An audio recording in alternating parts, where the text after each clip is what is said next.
Oh, what a day! What a lovely day!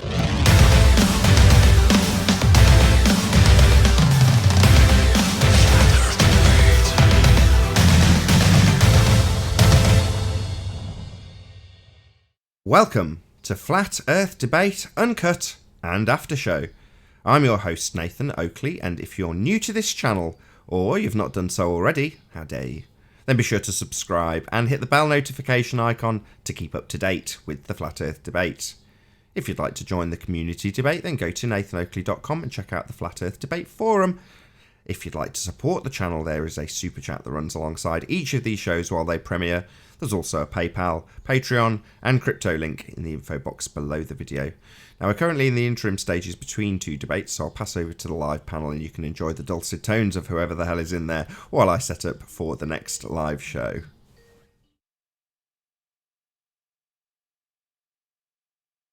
Hey, John, can you hear me?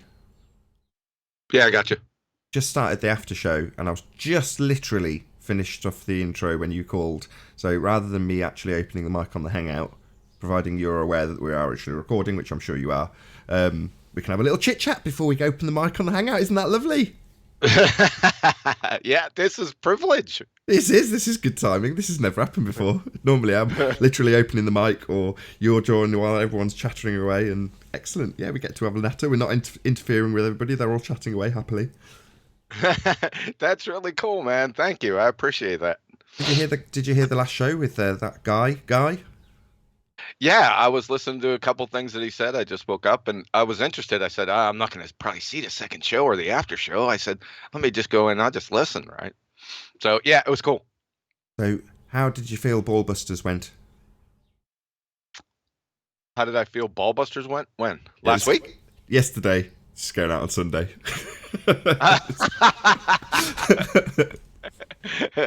Yeah, I think it's going to be good.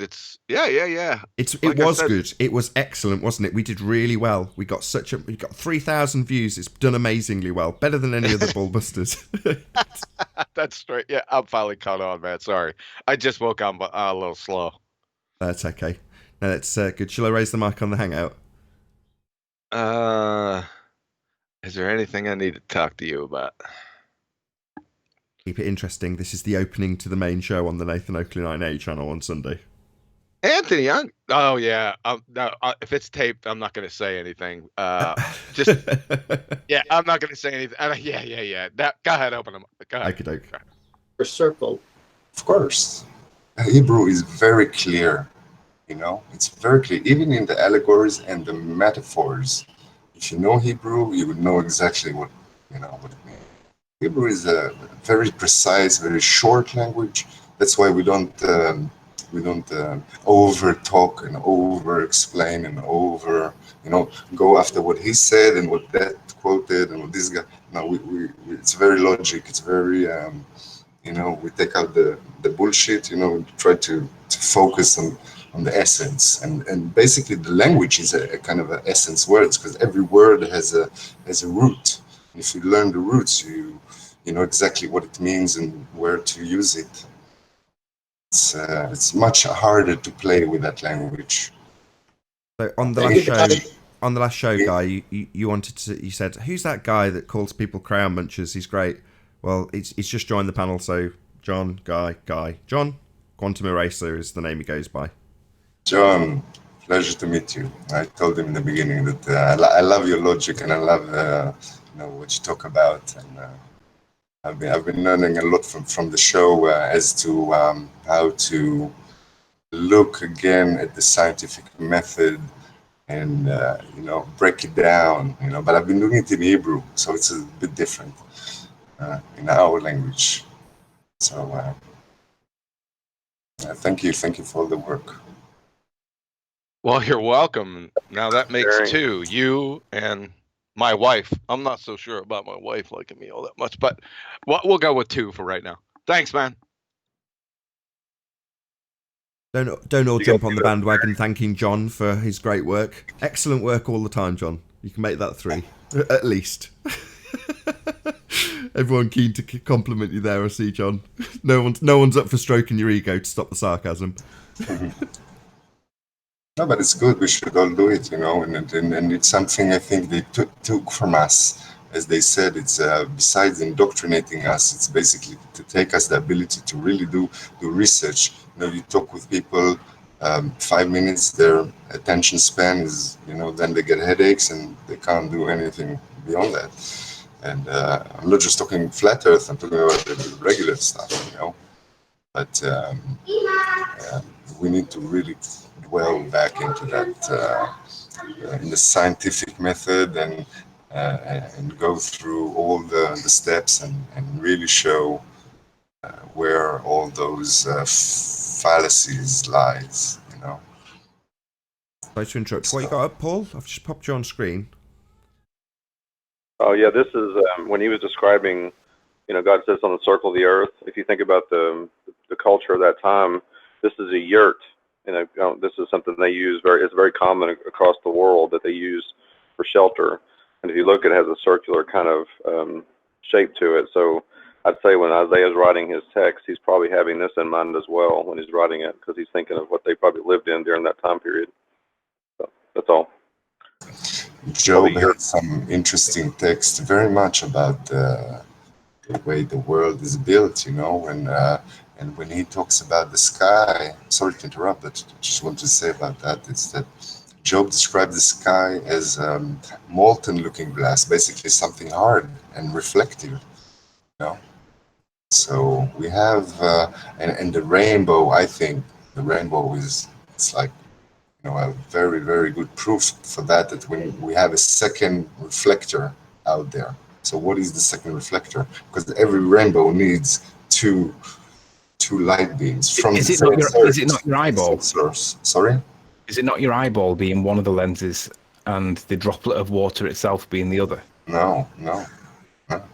Because what happens is you've got the sun in the sky, okay, but that shoots lights everywhere, okay? So first time it shoots lights down to that cloud where it rains and hits the droplet. The second time it shoots to the dome, which goes back and also hits that droplet. Both of them coming from the sun, both of them hitting that droplet, but one is from a reflector, and that's why you get the rainbow, because the rainbow proves the structure. Then if that structure was straight, for example, you would have get a straight rainbow. That structure is arc, which shows that every rainbow everywhere around the world would always be a round or circle or arc, basically because the whole dome is arced everywhere on every Could angle. we recreate a rainbow on a small scale somehow inside? I know you need a reflected light, but could you recreate it with if you understand the way it works? Yeah, they've done holograms. It's based on the projection of the way rainbow works. That's how they've been working with hologram. Everything in nature they've been copying. It's not new. It's just you need to observe. That's how they've been using bees don't fly. They hover. All the big beetles hover. They don't actually fly like a fly does, but they hover, and then the wings push them. So what makes them hover is the flap of the wings that makes the noise, the vibration noise that it gets into their unique skeleton structure and causes them to levitate. Okay, but rainbows bending is a correlation, not necessarily causation. So we don't understand the nature of the daylight. Really. Basically, if you're viewing that rainbow, okay, it's always an arc, and you can see that the sun, the rays come from the dome from all position, so you can get, depending where you on the angle, for example, you can get a smaller rainbow, a larger rainbow, depending on the position where on Earth from the arc, from the dome, it's getting that reflection. So you can get different kind of rainbow. It's not always the same size rainbow.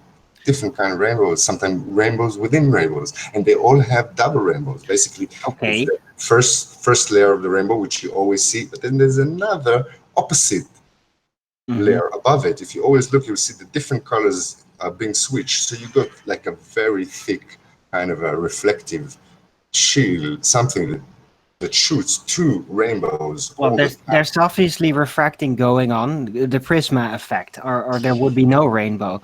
But the apparent sun disk itself is also disk shaped, and anything that has to do with that, like lens flare, also have disk shape. So to absolutely tie it into as a direct cause of a dome Well, lens flares, you got shooting and breaking down through that ray, and you can only see them on cameras. You hardly see them. You can only see them in your eyes. If you really put them close together and you look at the sun, you can see all those the same kind of breakage. Yeah, but that's nothing to compare with a rainbow. Rainbow usually the same structure. You know, it's always appearing at a single location where there's rain. And you will always have the double rainbow. The size depends on the angle of where that particular position in the sky is shooting. You know, on the Earth, where you could observe it. You know, we can see all those, you know, halos where you can see like 6 suns. You know, right? But even reflecting from all the circular positions of the dome. 1, 2, 3, 4, 5. They're right all around you.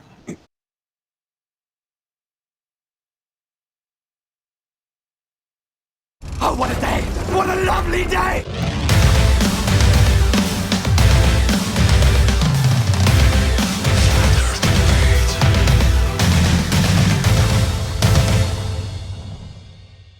Welcome to Flat Earth Debate Live. I'm your host, Nathan Oakley, and if you are new to this channel, or you've not done so already, then be sure to subscribe and hit the bell notification icon to keep up to date with the Flat Earth Debate.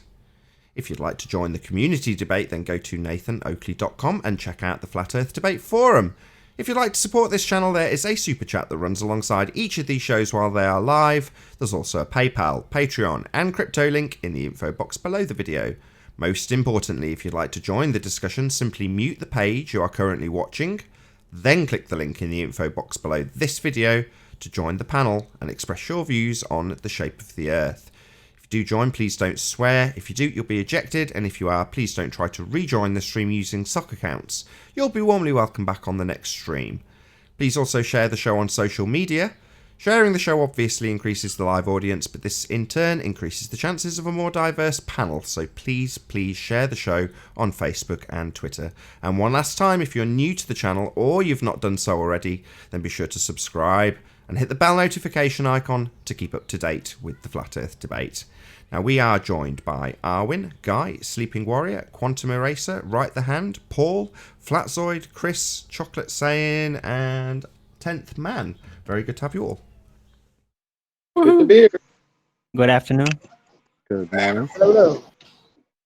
Hello. Guys, I need to close because it's Friday, Shabbat, as we say. So I would like to wish you all Shabbat Shalom and have a great weekend. And I'm sorry I have to stop here. I just want to say one thing in regards to our last statement is if we add in all the experiments they've done during Dominic and all the paperclip and all those operations in 1940s, bombing the dome and with the nuclear bombs and many other things that basically tell us that there might be something hard up there.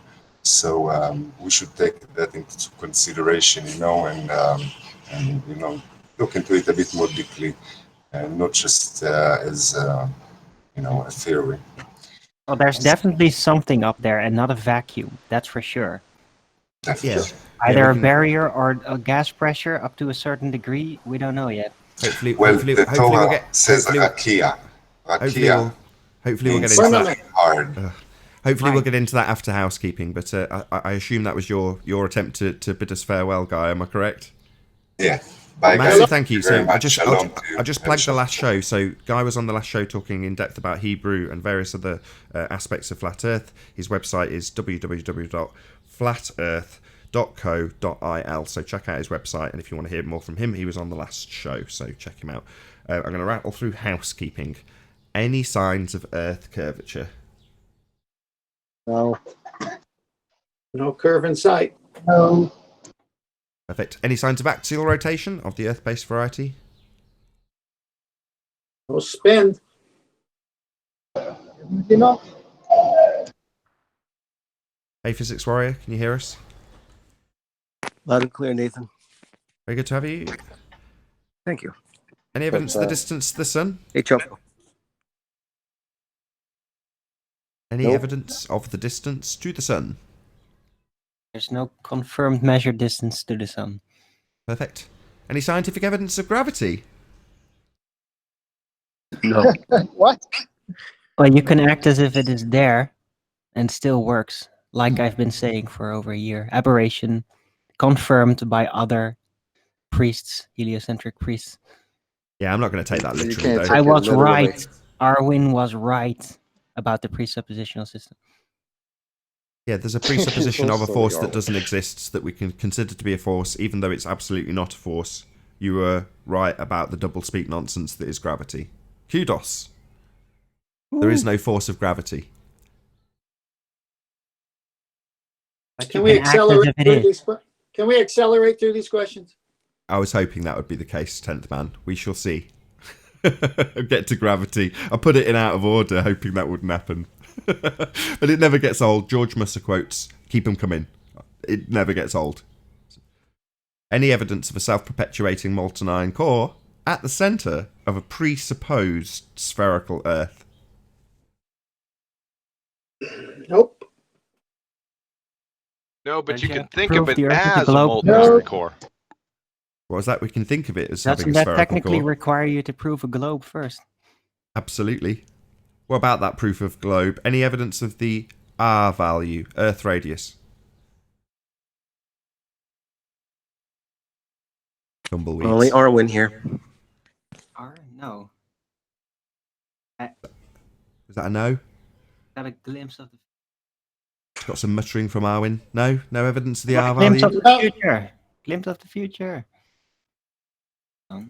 I still didn't get it. If it was a gag, it's gone straight over everyone's head. Last but by no means least, any evidence that you can have gas pressure, which we all breathe, we definitely have it. Any evidence of gas pressure existing without the necessary antecedent of a container to press upon, for all the fundamentalist believers in a sky vacuum, otherwise known as outer space? Just ask a scuba diver. Definitely not. No, that concludes the housekeeping. Thank you for taking part. Yay. Excellent questions, Nathan. That's my pleasure, 10th man. Always a pleasure to ask these questions, as it's the demolition of almost every globe argument that there is. I love the last one the most. I'll put it last now. It used to be in the middle of them. So any evidence of gas pressure existing without a container, it is my favourite. And, you know, I'm sure John will regale us with how he turned from globe head to flat earther in a microsecond, having heard that. You need my testimony again? Yeah, why not?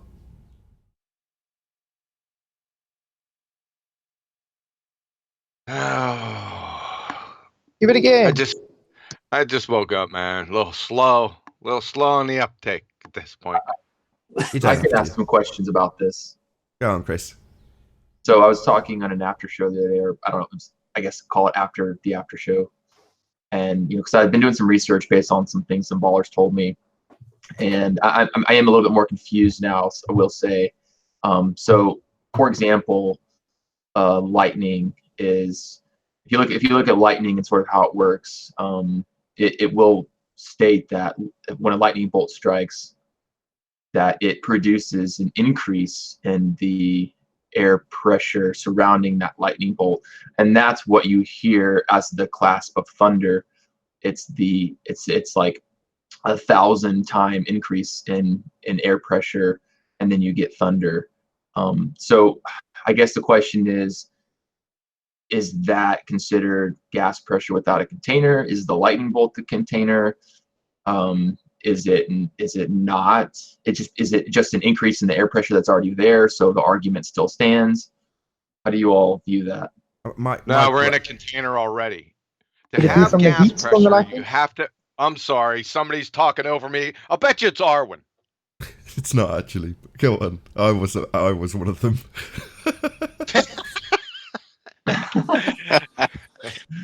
Okay, sorry for implicating Arwen. Sorry about that. I take it back.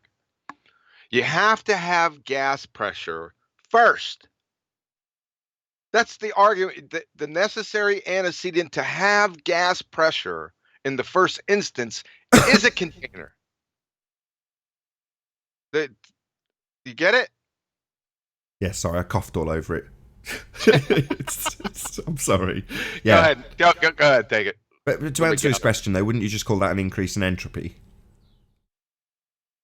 In a container, as you rightly point out, I'm not going to take away from your point. You've got to have that gas pressure in the first instance. John's point is you wouldn't have that occurring in the first instance if you didn't have the gas pressure, and without the container, you wouldn't have that gas pressure for that to take place. So it's not quite as an overt straw man as the gas pressure gradient argument, but it still requires the necessary antecedent of a container for that example in the first instance, I think is John's point. Right.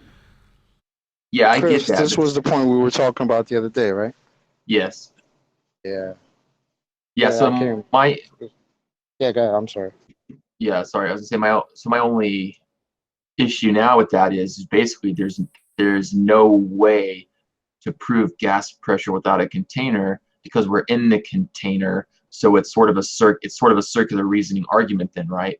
How would anybody ever prove gas pressure without a container if they're in a container? Well, it's a contradiction in terms because it's the necessary antecedent. Now, we say that word quite frequently, but people don't appreciate what that means, the whole antecedent-consequent relationship. And we say it, we spell it out. Without the container, there can be no pressure. So first you have the container, then you have the pressure. If there is no container, there is no pressure. So it's a antecedent-consequent relationship. Without the container, there can be no pressure. Quote, Conspiracy Cats, 2019. Without the cow, there can be no ribeye. Yeah. It's in that vein. So in other words, when they fallaciously say, of course there's a sky vacuum, go outside and we're experiencing gas pressure, therefore gas pressure next to a vacuum. Well, no, that's actually our argument. You go outside and experience gas pressure and you immediately know there is the antecedent of a container at play. So that it's actually our argument. It would be reasonable for us to go outside and say, yep, we know there's a container. That's reasonable. To go outside, as they point out, and say, point at the sky, that proves a vacuum. Well, no. And we point this out frequently, because if it was, entropy would take hold, entropy would increase, and it would disperse into the space, filling it, leaving us at 10 to the minus 17 torr at sea level. Dead. We're not dead. We've got the gas pressure. We know there's the antecedent of a container. It's just as simple as that.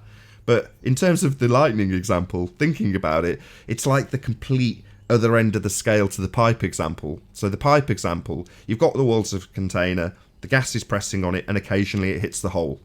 Over time, a very prolonged period, you've slowed down the effects of entropy because you've got only a small hole and there's only going to be a certain amount of times that a particle of gas hits that hole. Well, in this example, you've got rapid, massively accelerated entropy.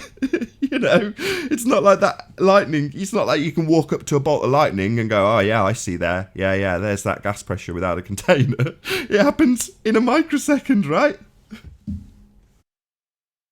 Instant entropy. Yeah, exactly. Well, so let me ask a follow-up. Hang on, Chris. The obvious is that the lightning is happening in a container. Yeah, that's John's point. That's the beginning and end of the argument. We're entertaining the argument just for the fun of pointing out what entropy in rapid form is lightning, right? Shout out to Winnie the Brew Bear. It says beer money for the boys. Thank you very much indeed. It'll just be beer money for me though. I'm totally stingy. No one gets paid here. Yeah, Don't forget the cocaine and hookers. So let me ask a follow-up. So if I had a balloon with gas in it, and the gas is obviously taken the shape of the container, and I pop the balloon, and let's just say hypothetically I got the gas to stay in that same shape due to some force, call it magnetic force or electrostatic force or something, is that then an example of gas pressure without a container?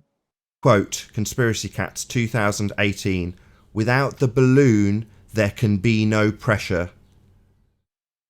End quote. If you, to be fair, Nathan, you didn't answer his question. His question was, if we could do it electromagnetically, would that be gas pressure without a container? And the answer, of course, would be yes. But you can only do that in your mind. What? You have to demonstrate it, otherwise Oh, it's well, not if we're science. playing by those rules, if unicorns can produce the correct ionized gas farts to contain the gas, then the sky's unicorn farts. If unicorns, of course. Correct. Do you want to show me that, Chris? Was it? Do you want to show me that magnetic force containing gas? Well, the lightning bolt. It doesn't contain it. It rapidly entropy rapidly increases and then it's gone. So here, I got a question for Chris. Okay, is a lightning bolt? I'm trying to think how to ask this question. Is a lightning bolt containing the pressure or causing the pressure? Well, and that's a good question. That's a question I'm not sure of. It's increasing the pressure. It's not containing it. It's not causing. It's causing it, but not containing it. Well, it's basically akin to like a bomb. When a bomb goes off, it increases pressure, right? And everybody knows that. But is that increase in pressure for that split second gas pressure without a container, or is it just an increase in the pressure that's already there? This has already been done. You're too late. Sorry, you can't have this. Arwin's already got credit on this one. So Arwin tried this example in irony or in sarcasm. So he was, maybe if he's there, he hasn't come off mute for a while, but he was explaining that when an explosion happens, you have this temporary effect, right? Temporary, as entropy increases, of course. But yeah, so the example's already been made by Arwin in the sarcastic tone that he does so well. So yeah, you're a bit late with this one. Arwin's had the explosion example. I just didn't twig that it was the same thing. The effect is the lightning. The pressure is what caused it. And like a bullet in the shell, the gunpowder is at rest until fired upon.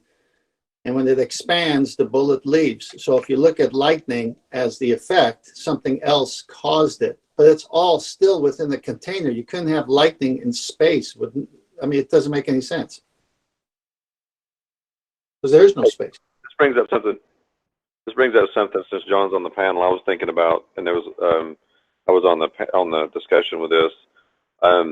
If you think about pressure in general, just a specific general idea of what pressure is, you do need some level of energy or something to cause the pressure in the first place.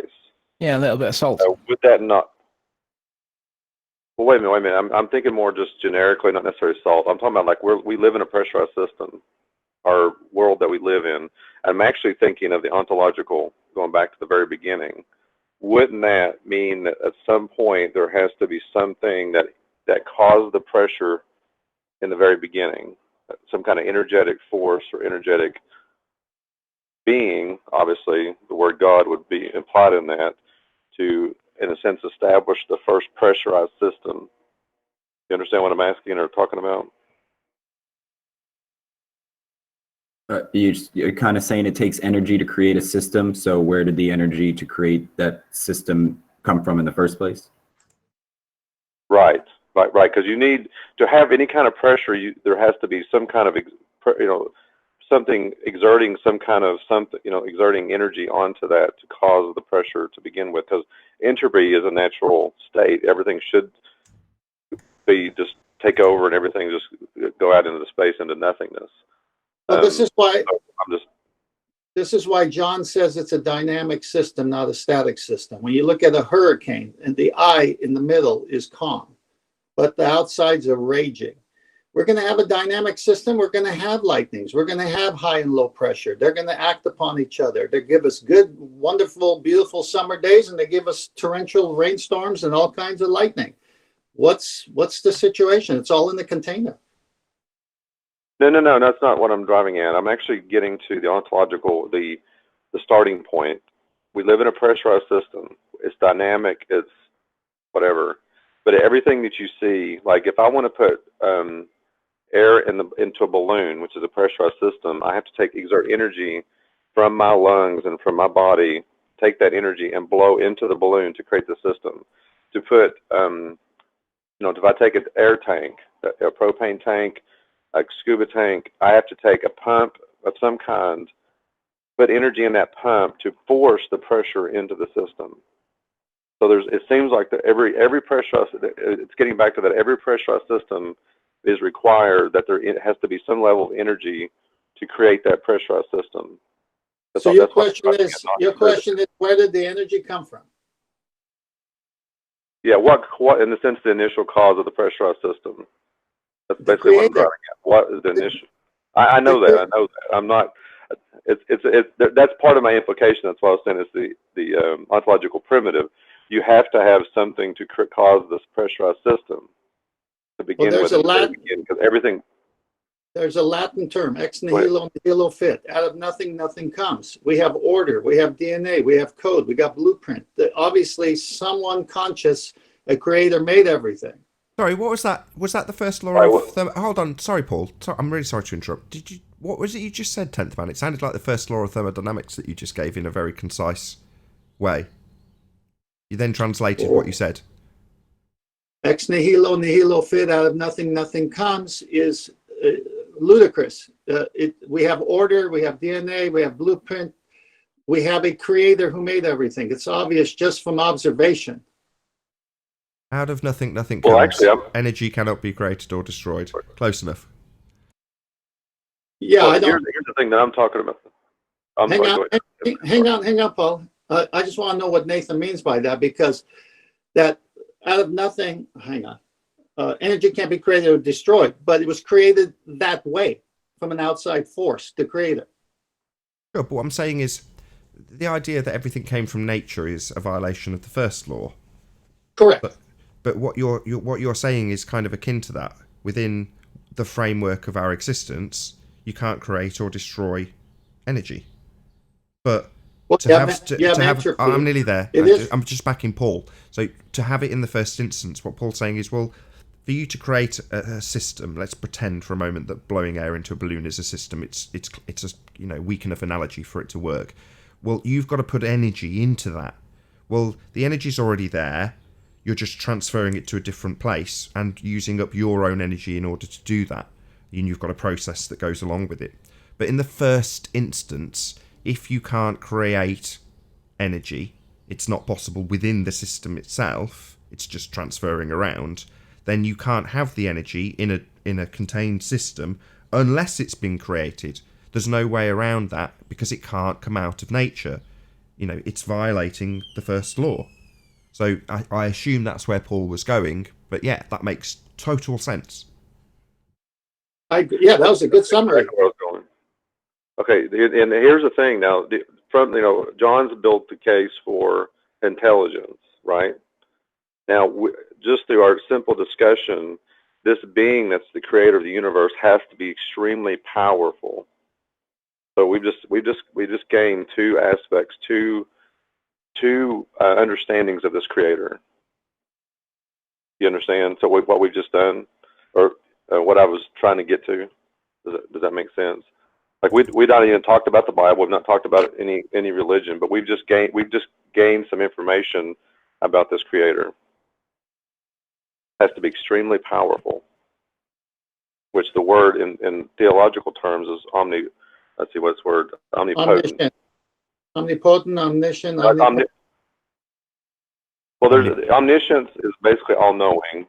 Omnipotent means all-powerful, and omnipresent means he's everywhere at once. So we've actually established two aspects of his nature right there: his omniscience and his omnipotence. Now we haven't addressed the omnipresence yet, but we've addressed two of those ontological primitives of the nature of this creator.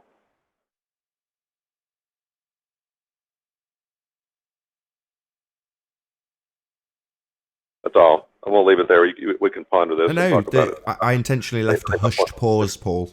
That wasn't a tense moment. That was an intentional hushed pause for your point.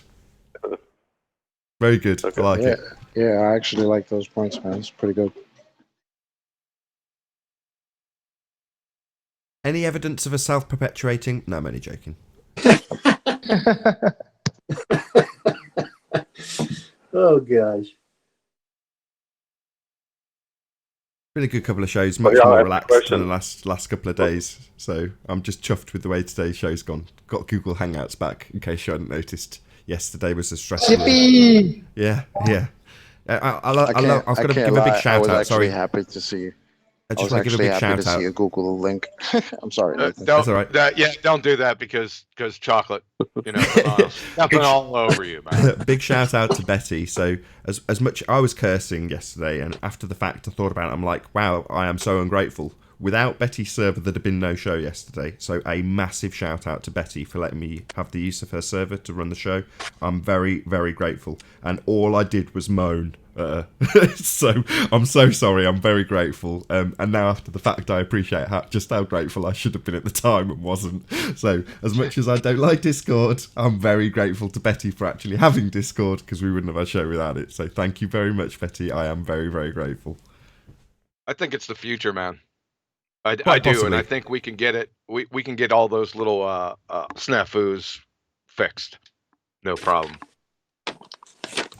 But what I might do, this might annoy Anthony, we'll see, is other than the Thursday and Friday where I have to run 2 shows, which I won't bore you with the details with because it'll annoy John, I might do for a single show, just so I can do some fiddling around with things like Discord on Monday, Tuesday and Wednesday, and see if I can get other things that... I think you're right, I think it is the future, there is certainly potential there, and my stress is just my ignorance, so I'm prepared to work through that.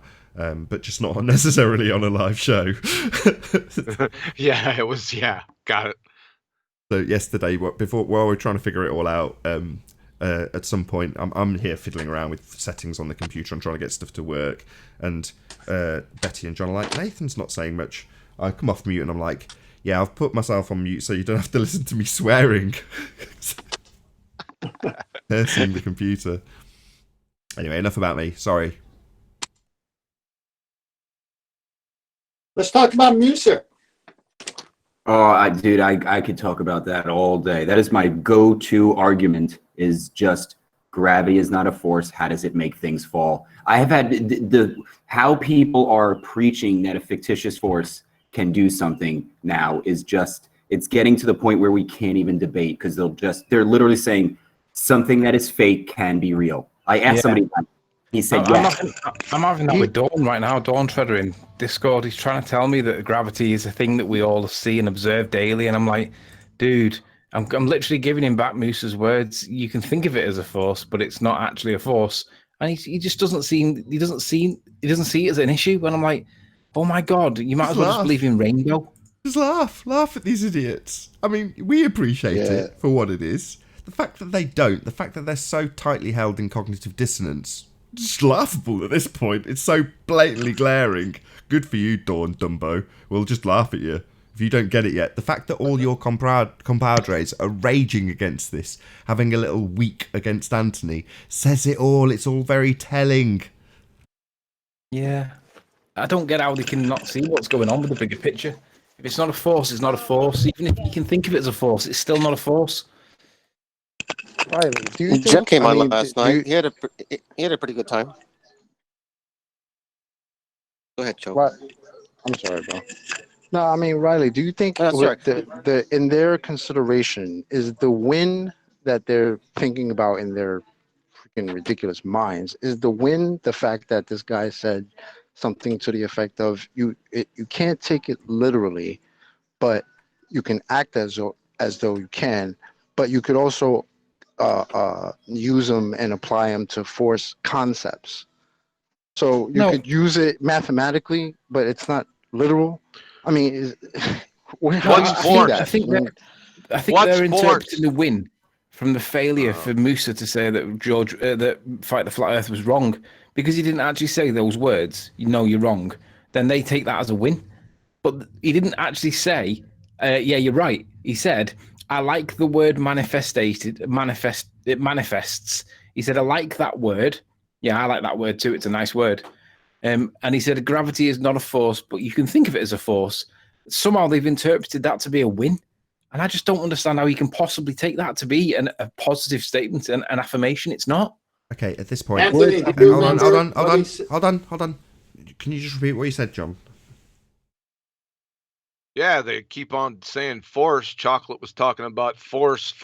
What is a force? An interaction, a push or a pull.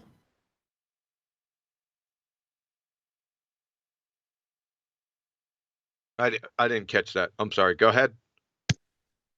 There's many different definitions, but the one I usually cite is an interaction, a push or a pull, something physical doing something, not something imaginary that you believe is there. Don't they have an equation for that? Well, equations don't prove forces, do they? Equations of maths. Just play along. Just play along. No, but it equals MA. FG equals M. Go ahead, physics. I think it was physics. Oh, I think I got a few letters. FG equals M something. With V over R.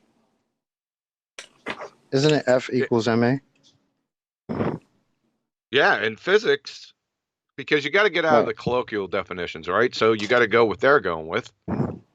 Force is defined by Newton, correct? Yeah. Yep. Only in maths, though. In real world, I want this concise. Can you repeat what you said, Chocolate? F equals MA. Okay. Mass acceleration mass times acceleration equals force. Perfect. So I know what the next question is. What's mass? Perfect. Yeah. Define. Yeah. Let's keep this concise. So the next thing you do is define terms, right?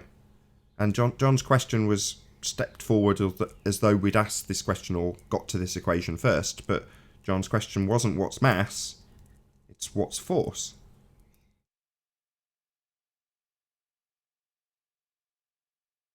So mass times acceleration.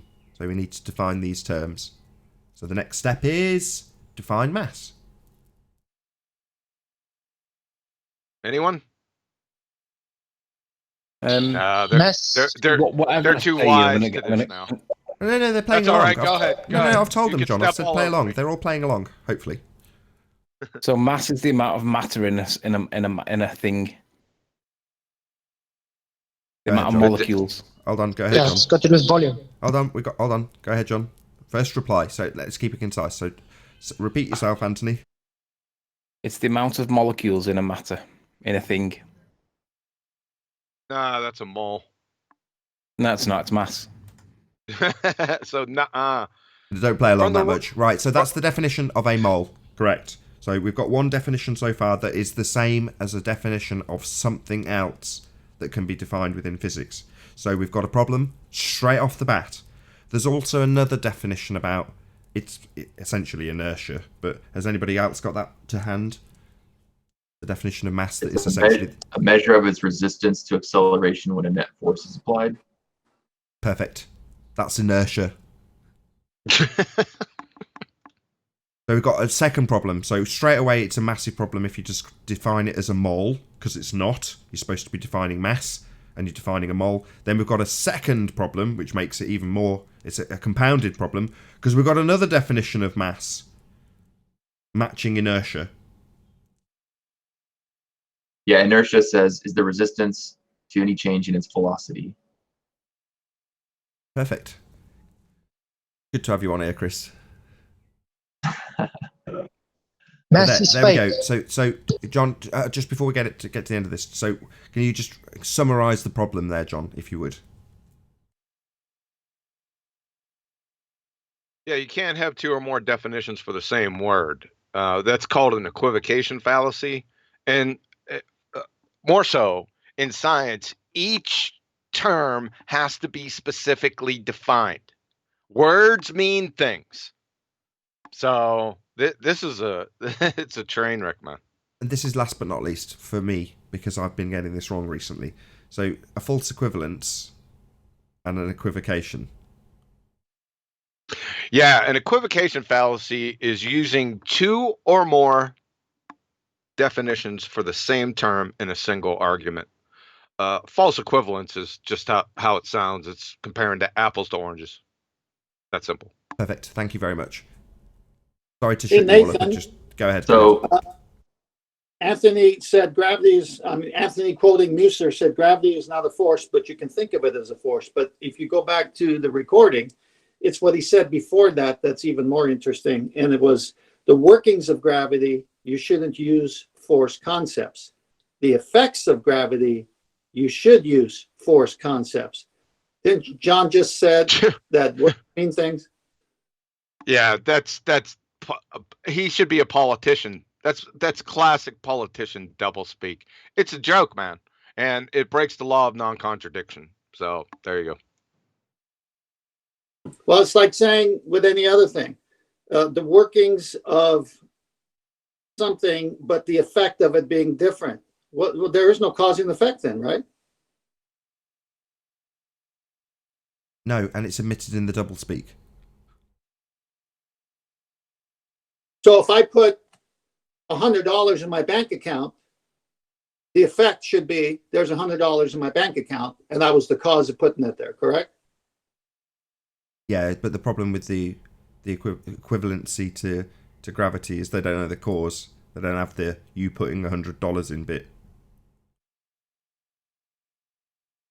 Well, didn't he admit that they don't know the cause exactly. of the $100? That's what I'm saying. You've got your cause. You put $100 in the bank. There's your cause. Yeah. They don't have that bit. See, that was the biggest elephant in the room. That was the biggest elephant in the room. Oh my God. You're right. Go ahead.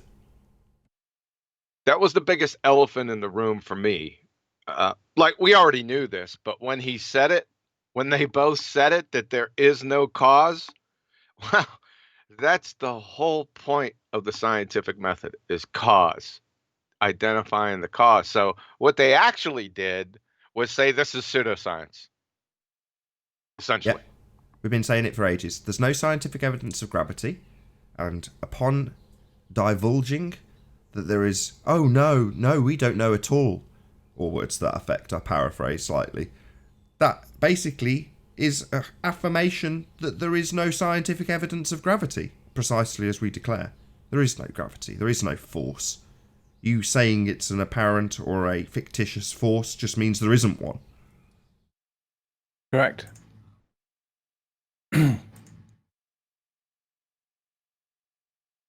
Oh, by the way, John. Yes. Right, the Flat Earth wants me to go on a hangout with him and George Musa tonight. I told him to get lost because of how rude he is recently. Also because I have nothing to gain by going on. I already have the victory, but he wants me to go on. And I'm like, should I or should I not? I say definitely not. Don't. He did a Sleeping Warrior. You said it. He did a Sleeping Warrior week, and then he's going to try and get you on. Fuck that. Yeah, that sounds like damage control to me. Fuck him. Yeah. That's not the reason not to. That's not the reason not to. That's not the reason not to. You've just battered Mike Tyson. You're holding the belt up. You're walking up with the adoring fans slapping you on the back. And he points at you from the ring covered in blood and goes, I want a rematch. That's what's happened. Yeah, it does seem that way, doesn't it? Well, you're right. You only can lose, right? You can only say something now that messes it up. Like, we don't need to say anything right now. Like, we have everything we need. So what could Riley even say? The dude came out and said himself, gravity is not a force, which has been our entire point the entire time. Doesn't matter what concept you could use it with. It's imaginary. It's fake. It doesn't exist. Get out of here. That's it. It's a wrap. Take a walk. Yeah, but let's say he misspeaks, they'll just harp on it, then make a whole video about him just misspeaking and just obfuscate the point entirely. Yeah, that's what I got you. I'm just saying, like, I got you. Part of me would want to go on there anyway. I understand. I'd be like, part of me is like, yeah, get on there anyway. Preach the point, But then the other part's like, the point's been preached. You can't preach it any harder than it's already been. He also doesn't realize that I actually don't need Craig in this. He needs me. He needs, like you said, damage control. I don't need Craig at all, but he seems to think I do, and I don't understand why he would think it, but he's adamant that he wants me to go on tonight, and I'm like, I don't need to go on, dickhead. I've already won this like many times. Tell him you go tell him you go on October 20th. Well, I've told him that I'll respond to his video on June the 20th. Nice. Hey, Nathan, what's the Ballbusters Saturday? This is getting broadcast on Sunday to the main audience. So for the live audience only, tomorrow. For you on Sunday. Didn't we do well? Yeah, it's going to be toe tag central, man. Of course, the toe tags are already on these two doofuses, but I'm going more for the arguments that are put out, because These knuckleheads are the teachers, so they're the brain trust. This is going to be. I'm going to go so slow too. I'm slowing it down. I'm taking Benadryl before the damn presentation starts. I'm going so slow, man. So stay tuned, or you're already tuned. You're post-tuned. Yeah. All right, I'm going to bid the panel farewell. My farm needs an effect, and I'm the cause. See you guys Saturday. No worries, man. dude. Good to see you. Was that a new Arwin that just joined? I think we've got a sniper that's just joined the panel. Oh, I can't do anything, Nathan. Not on the screen. That'll be the end then. Great. Maybe it is. That'll be the end for them. You can't get me. No, it might be just the John and Nathan show for the last 10 minutes, maybe, John. We shall see. Sweet. Yeah, everybody's getting sniped at the back end. I tried to catch what's going. Yeah. God damn it. Can you add... I tried to catch him. Did he get you? I'm still here. No, I'm still here. Yeah. So we've still got our show. Well, there's lots of gaps on the panel. Yeah, for sure.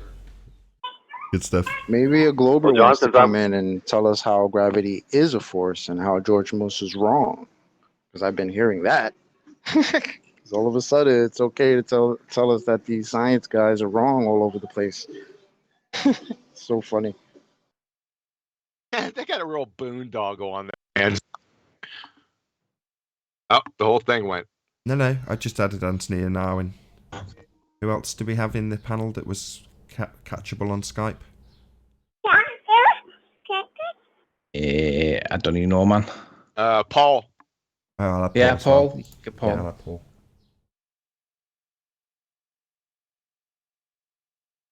Riley, question. Yo. You there? Yeah. Was Fight the Flat Earth the only baller to really respond to that point? The snapping the 1 and 2 and the George Mooser and all that. Was he the only one that came at you with that point? Originally, or do you mean now? Originally, because I mean the fact that he was the only one that came at me originally. Yeah.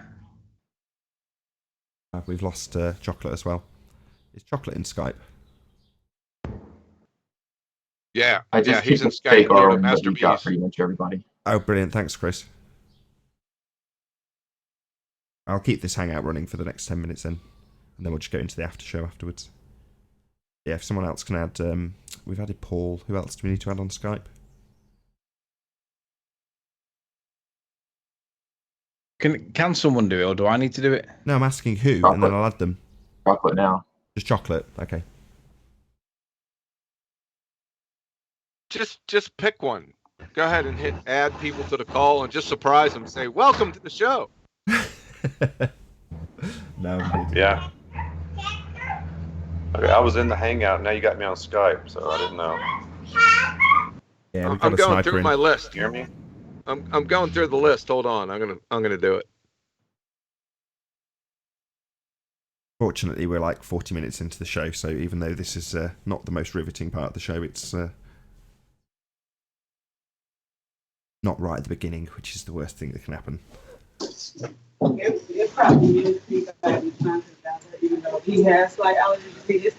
Hey, mute. Thank you. That's Chocolate. Okay, well, we're back. At least we've got a panel again. Still got Chris in the hangout, and the link's still available to the public. Excellent. So we can carry on as we were. Hopefully the conversation will carry on. Now everyone on the list is yellow or not around. They're turning yellow real quick. Too funny. So the other thing. Go on, Anthony. Is Chocolate in? Yeah, he is. Yeah. It's just Did we get Chocolate back? Yeah, he's back in the call. I'm here. Yeah, I'm here. What's up? Hey, Paul, go on mute. You asked Chocolate. You asked the question: was he the only one that picked me up on that point? Originally, yeah. He seems now to have had some kind of like momentum with it. He seems to have managed to get other people to say, "You're so dumb. You don't understand it." I don't know how he gets these people to say this shit, but he's not the only one now. There are others, but I just don't get how they can be so stupid. Yeah, I mean that's why I'm asking. I don't really get it either. It's called religious indoctrination, willful, blind, fanatical religious zealotry. That's what it's called. So we can dispense of all the psychological evaluations. That's what it is. We can move on. Could just be that they're getting paid by somebody to do it. There's no point speaking to motivation. That's just pure speculation. Don't even go down that road. Stick with the topics, right? Because you got the dagger. Every turn they make, there's either a dagger or a flamethrower waiting. It's been that way for almost 4 years now. Yeah. Yeah, I think that it might be that, let's put it in the form of speculation, they've inserted in these shill narratives to discredit the people who buy into them. You know, I'm looking at you, Pete Shea, in the chat.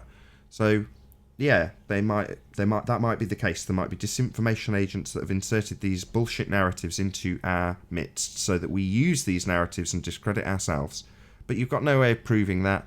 Just avoid the bullshit narratives. Stick to the things you can prove, stick to the things you can disprove, and don't attack people personally if you can possibly avoid it.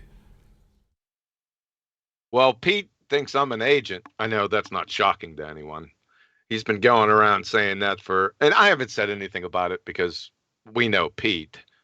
But I don't usually look at chats, but on re-ups, you know, it's hard not to look over and see him spinning over to the right. And I've been seeing that, you know, about me for about 8 months now. So, Pete, I'm an agent, man. Secret. Don't tell anyone. Just cut it out. Obviously, we can't reason with Pete in that regard, but, you know, the people who are watching people like Pete and go, oh, yeah, these people are shills, all you're doing is discrediting yourself, making yourself look silly, because you're not going to back it with anything. When we can demolish an argument within the heliocentric narrative with evidence, why would you go to personal attacks and claims of shillery when it doesn't serve any purpose? It's just, you know, maybe it's people lashing out looking for someone to blame. I don't know. Well,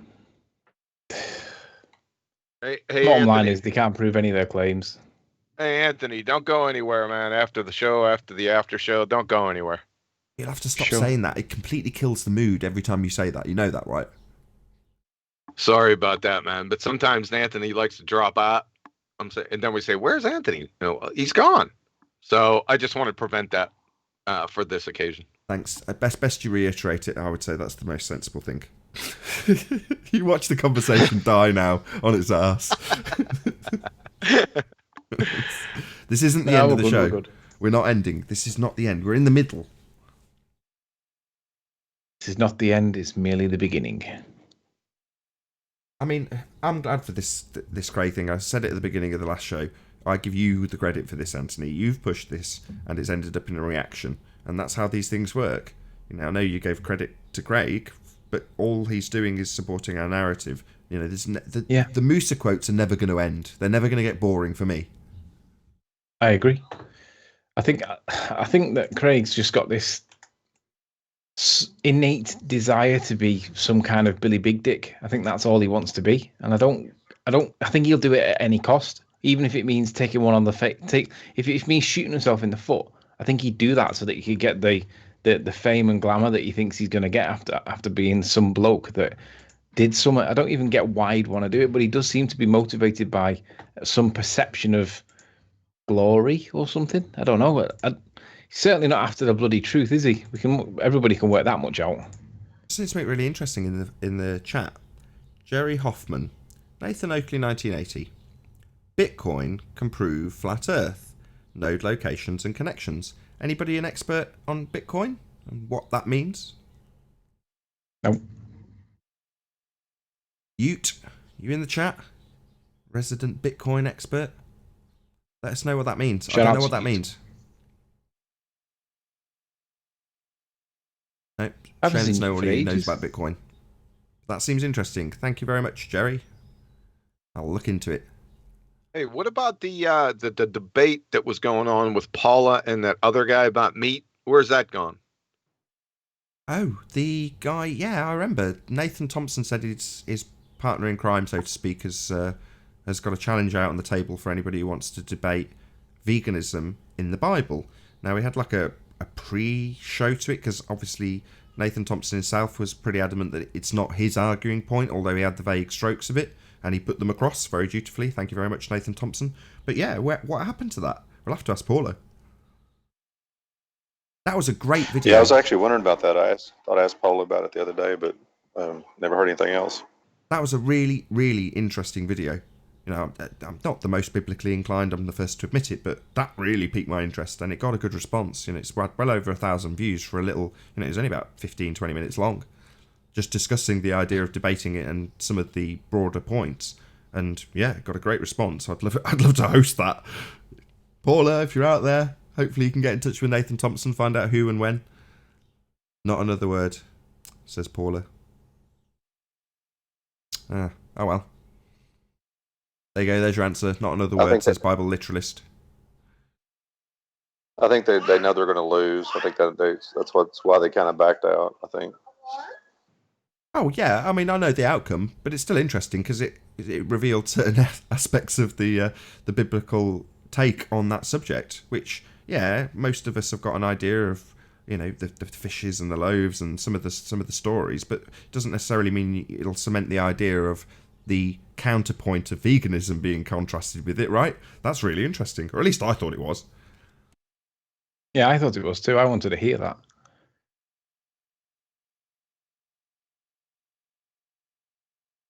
Paula says she might do a live stream about it herself. Yeah, I'd definitely watch that, Paula. Subscribe to Bible Literalist. That's who we're talking about. She's in the chat right now. Just hover over her name, right click. You can go to her channel and subscribe. Subscribe today. Excellent flat earth and biblical content. Bible Literalist. Yeah, what got my blood in the boil is because I just, you know, I think Anthony was talking about it. It was just, I could see where it was going, and I could see how he was misinterpreting scripture. And I'm like, no, stay away, run. That's kind of why I got all riled up on it. Well, I don't know. We just need these ballers to wake up and smell the coffee. Oh, that's not going to happen. Remember what I said. Willfully blind, fanatical religious zealotry. It's not going to happen. So shift your focus to exposing that. Yeah, I think that's the only thing we can do, to be honest. Say it's not for the ballers, it's for the people listening, the people on the fence, people who are interested in these arguments. It's not for them. We're not going to convince them of anything. Yeah, I realized that 3 seconds after I got into this genre. It's the same thing with the evolutionists. Same thing. I don't think Anthony's realised. So what you just described, John, was forcing the issue to be exposed by them, right? Oh yeah, just let them open up their incoherent pie holes. Just let them talk. Well, I want to highlight that because this is where you and I not disagreed, but I had a difference in opinion in this regard when we discussed what the outcome might be pre-interview with George Musa and Fight the Flat Earth. Your opinion was, oh, as soon as he opens his gob, foot straight in his mouth, this will be terrible, it's great news for us, etc., etc. And I said, nah, he'll just toe the line, it'll be neutral, but he's not going to side with Craig, it won't be a win for Craig. So that was my opinion. You were right, and I was wrong. Now that's, as a direct consequence of that, me being wrong, you being right, that's why I'm saying now, this is Anthony that needs the credit. That's what he's done. He's forced them to put their foot in their mouth just by opening it. And that's all credit to Anthony. I mean, I'm super impressed, even though for me, Anthony hasn't quite realised what he's done yet. I don't think he's still saying, "How can they call this a win?" and things like that. It's like, no, you don't quite realise what you've done yet. I don't think, Anthony. That's my honest opinion. Take that as a big compliment, by the way. No, yeah, I do. Precisely. My biggest worry is that the flat earthers don't basically apply what we've earned, because at the end of the day, it kills a lot of the. I mean, they can't explain the gas pressure, right? Without that, they need that. And I know John hates to say that. They don't. Stop. No, they do not need that. It has nothing to do with that argument, Anthony. How many times did I tell you that? I said that last time you said it. I was like, no, this doesn't weaken the gas pressure without a container argument. What are you on about? They don't need gravity for that. It's just bullshit. I know, but that's what they say when we challenge it. So even though we know that they don't have it, it doesn't stop them from thinking that that's their answer. Can you accept that? Yeah, I accept what you're saying. When they quote the bullshit, oh, well, we've got a force holding it here, magic force. What's that magic force you say? Gravity. Well, no, gravity's not a force. That's an instant win. That's what you're saying, right? Yeah. Yeah, you're right. And it is, you're right. I'm not denying that in the slightest. Absolutely, that's a part of it, Anthony. Along with a lot of other things. No scientific evidence of gravity. They've got no cause. You know, the list is endless, man. These quotes will never get old. I agree. It's fabulous. I just hope that the flat earthers adopt it and realize that this is just an absolute killer for them always. I hope I don't see flat earthers being like 50-50 and weak with it, because it does kill everything that they've believed. I want to see flat earthers sticking it in the face and stabbing them with a compass, because it is a strong point. And on that delightful note, I'll say if you are watching this on the Nathan Oakley 1980 premiering stream, then stay tuned, as there will be an after show to follow.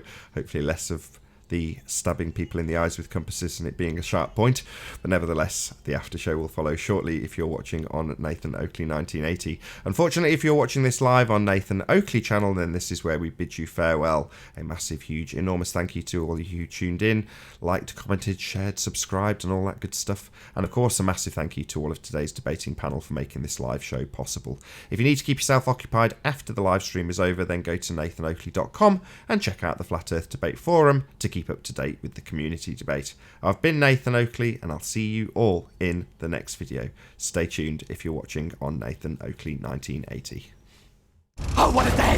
What a lovely day!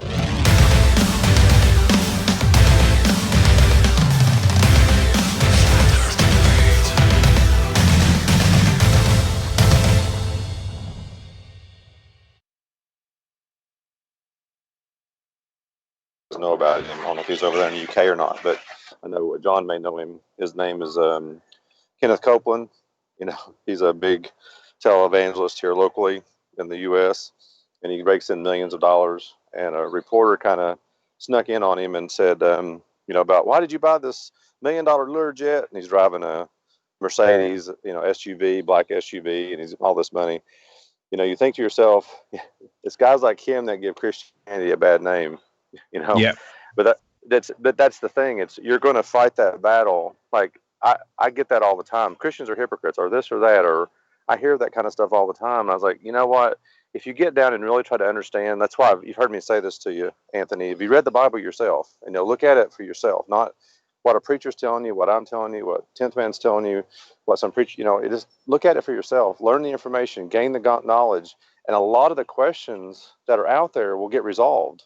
They'll resolve themselves, just like us trying to understand gas pressure and the scientific method is resolving a lot of the issues. Just our understanding of it's resolving the problem, you know, on one side of the coin. And I think, but fight the flat Earth. The guy's a joke to me. When I listened to him and he was rattling on about you, all he has is ad hominem attacks towards you. He's not really addressing the issue. He's ignoring. I mean, I'm like, why give him the time of day, you know? And like John said, I've got out of it something that's probably worth giving him the time of the day, which was basically Musa not agreeing with him. And I've also got out of him the false perception that he somehow was supported. So it is kind of making him look daft, but it's given us a better arguing position than what we had before. Because anybody with any ounce of intelligence can see that Musa did not support Craig, but Craig's still claiming it as a victory. I can't see how ballers can actually take this like credibly. It's just nonsense for me. It's just ridiculous. The cognitive dissonance runs deep. Yeah, absolutely. And you just laugh at it. At this stage, when it's so overt, just laugh at it. Yeah. Well, the same thing can be said about Kenneth Copeland. I mean, obviously, people are buying into his message. They're buying into his crap because they're sending him millions of dollars in donations every year. You know, and he's buying Lear jets and mansions and airports, and he's doing all this stuff. There's going to be people that's going to buy into the BS, but there's a large percentage. There's a lot of people like me. I don't buy into that crap. You know, I mean, once I started reading the Bible for myself, and I started reading what they were saying compared to what the Bible was saying, All those televangelists disappeared from my listening. They vanished within a day because I started seeing how what they were saying was not lining up with what the scripture was saying, and they were cherry picking scripture. And you talk about the televangelists. If you really take a hard look at them, they cherry pick all the time. All the time. They pick what the scriptures they want to say to match what they want to get, and they twist the meaning slightly just enough to, make it look like it's true, but it's not. I mean, but you're experiencing something that's across the board, I mean, like for instance, another thing, Mormons. The Mormons take one biblical passage and apply it to their whole narrative, But if you apply everything else they've developed against the other parts of the scripture, Mormonism falls apart. It starts to crumble under its own weight. I think the same thing needs to apply here. Just let it crumble under its own weight. If anybody's thinking, you're going to get people believing them. Nobody's going to listen. They're not going to listen to any videos we've said or you guys we've published. They're not going to hear it. But there's going to be some people that will. So we're focused on the ones that will, but not the ones that won't. Hey, yeah. What happened to Guy? He had to go. Oh, he bid us farewell right at the beginning of this show. All right. I hope he comes back on again. It was real interesting listening to him. Yeah, absolutely. It was good that Anthony was on the ball enough to say a few leading questions and get him talking. Hope he comes back. Yeah, I like it. I think he's from Israel, wasn't he? Didn't he say he was in Israel himself? Yeah, he's in Israel. Yeah. Didn't he? Yeah. Wow. We're getting them all over the continent, or I'm sorry, all over the flat plane. All over the plane. Let's get him a few more people attending his website. So it was www.flatearth.co.il. I think that's right. Yeah.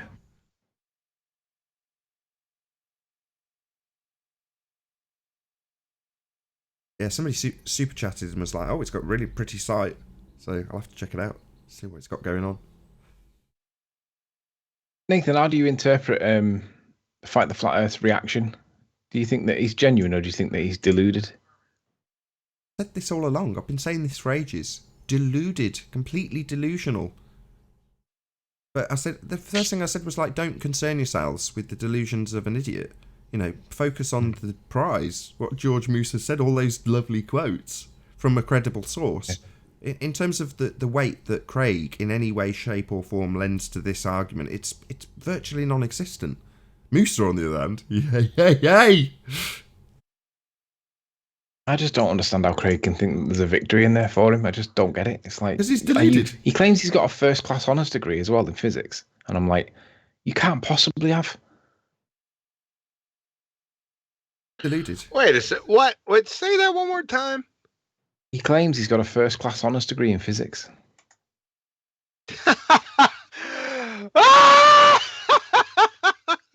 I know. It's ridiculous. I don't know how he can possibly... I just don't understand how he can possibly have had... I don't believe it. He doesn't know anything about scientific method, and he claims that he does, but he can't tell us what an independent variable is. And he willfully neglects it. He ignores it, and I'm like, what are we dealing with here? The delusional zealots. Fucking retard. I actually watched the shout out to Hyena. He posted one of Richard Feynman's lectures, and I watched one. It was like a 10-minute one about scientific method. It was pretty good. That's the one that we cite from all the time. Yeah. He's like a funny guy too. It's pretty good. I'm looking forward to what happens on Globebusters this weekend, because obviously Jaren and Bob don't agree on this relative density point. Deep inside the rabbit hole is with Bob. So whatever is going on, it's going to be interesting because none of them agree on it, which is really good because everyone's talking about it. That's what we need to see. We need to see conversation. Did you hear Jaren and David go? They had like a mini, they had like a little debate about it. Yeah, on Monday Night Raw. Yeah, I just heard that the other day. It was really fun. good. Yeah. I didn't hear that. Fill me in.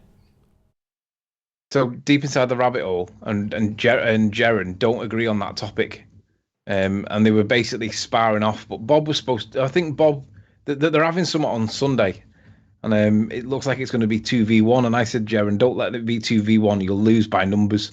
I said, I'm free. I said, let it be 2v2. So I might be on Globebusters. Not saying I will be, but I might be.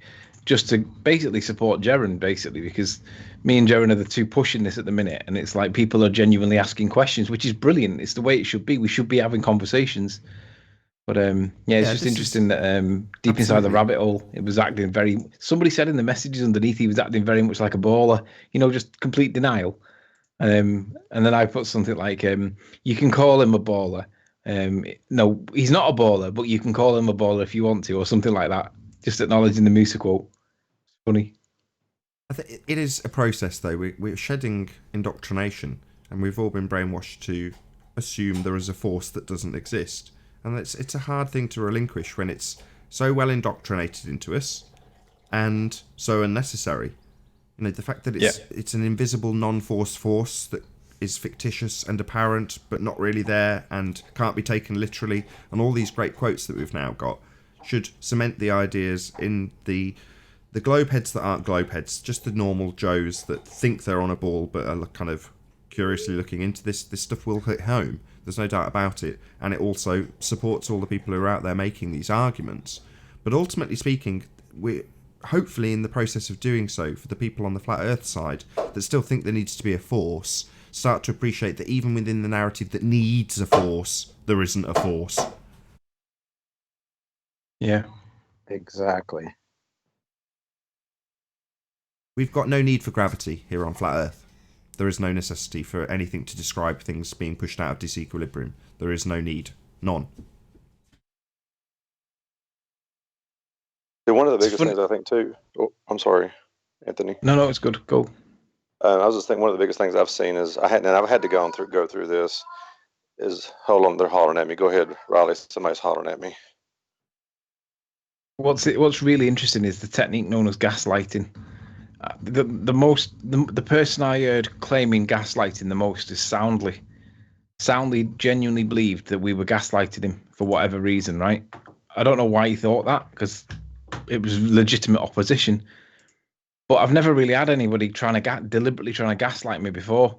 But Fight the Flat Earth is trying to gaslight me. He's trying to get all of his mates to tell me that I'm misunderstanding it, that I'm stupid, this, that, and the other. And I'm like, there was a time when I did wonder whether or not there was I've missed an angle here. And the more I read into it, the more it became obvious that I was being gaslit. And I was like, why are they doing this? There's no to gaslight somebody, you're trying to deceive them.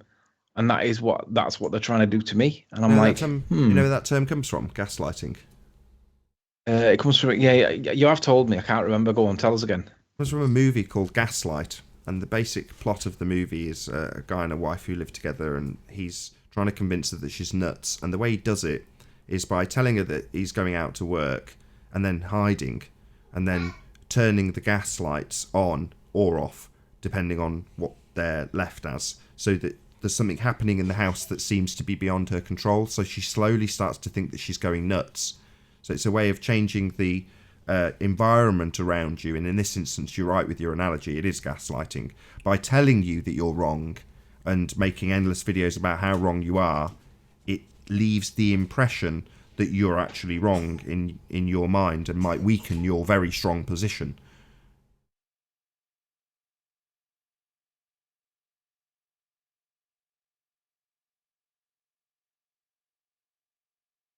I've got a guy. I had a guy that was telling me once he's actually a doctor in optics. He works at Oak Ridge National Lab here locally, and he kept telling me every time I would bring up the flat Earth, "You don't know how to science. You don't know how to do science." And he would that's all he would say constantly.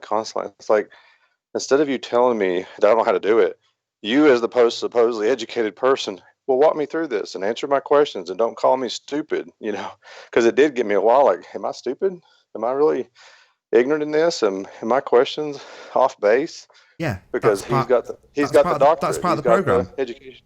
That's absolutely part of the program, Paul. So the ridicule aspect of flat Earth, to pour scorn on it from the outset. If you do hear about it, make sure you hear the ridicule first. Make sure the people who are going to come up with a fallacious argument for the globe understand that they're dealing with idiots. Make sure that's absolutely understood.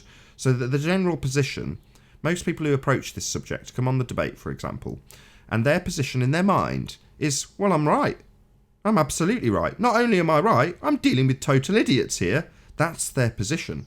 That's why they get smacked so hard. Because my wife was asking me the other day, she was like, why do they come in? Are they, she took the same stance that I used to, which is, are they just sadists? Do they just like your punishment?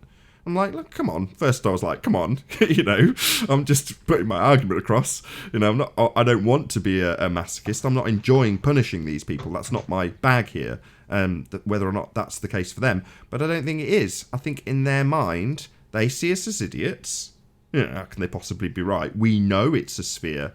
A great example was that Gary Awesome guy. So his position was, we know this, you morons. And that's how he approached us with it. We already know. Came across with a small bit of knowledge and a couple of photos from space. Of course, absolutely demolished with the second law of thermodynamics, which he probably hasn't got the vaguest clue about.